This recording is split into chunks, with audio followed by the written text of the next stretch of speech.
આજે ભારત દેશનું બંધારણ જે બનાવ્યું, જે બાંધ્યું, જે લખ્યું એવા મહામાનવ ડોક્ટર બાબા સાહેબ આંબેડકર ના ચરણોમાં મારા વંદન। આજે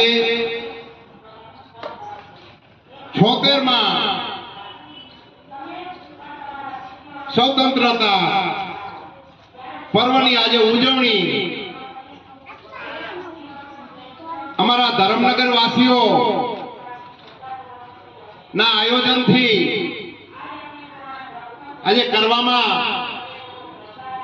જે ગોઠવણ કરી છે એવા પંચીલ ગ્રુપ અને લતાવાસીઓ ને હું આ તકે વંદન કરું છું। આજે ભારત દેશ એક એવો દેશ કે જે દેશની અંદર બંધારણથી આ દેશ ચાલી રહ્યો છે અને બંધારણ એક એટલું બધું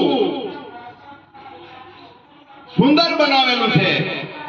એ ટાઈમે ડોક્ટર બાબા સાહેબ આંબેડકરે કીધું હતું કે આ બંધારણ કેટલું સારું છે અને કેટલું નબળું છે એ મને ખબર છે, પરંતુ ડોક્ટર બાબા સાહેબે એ પણ કીધું હતું કે જો આ બંધારણ જેટલું ખરાબ હશે પણ આના ચલાવનારા જો સારા હશે તો આ દેશનું નિર્માણ બહુ સારું થશે। પરંતુ આ બંધારણ ઘણું બધું સુંદર બનાવ્યું છે મારી દ્રષ્ટિએ। આની અંદર કોઈ જાતનો ભેદભાવ વગરનું આ બંધારણ બનાવેલું છે, પરંતુ જો આ બંધારણને ચલાવનારા વ્યક્તિઓ સારા નહીં હોય તો આ બંધારણ નબળું સાબિત થશે। એટલે આ બંધારણને ખરેખર વાંચવું જોઈએ। ખરેખર બંધારણને વાંચીએ ને તો જ આ બંધારણની સાચી ખબર પડે કે બંધારણ એટલે શું। આ તકે આપણે સૌ સાથે મળી અને ધ્વજવંદન કરવાનું હોય તો